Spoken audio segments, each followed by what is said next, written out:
waaw xam nga dañoo jëm ci ubbite école. te waajur bu nekk bu sañoon doomam jàng. te bu sañoon buy jàng itam li muy jàng da koy gaaw a mokkal bu sañoon itam bu li muy jàng itam su ko mokkalee du ko fàtte.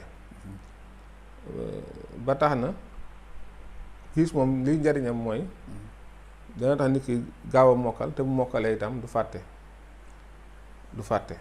dangay dégg ñu naan am na ñoo xam ne duñ fàtte waaye yàlla moo waxoon yonent bi sunu wax falaa tansaa deen la jàngal doo fàtte. kiis moom dana neexal xelu xale ak mag parce que kiis ñu bëri jàpp ne xale rek mu war a naan kiis.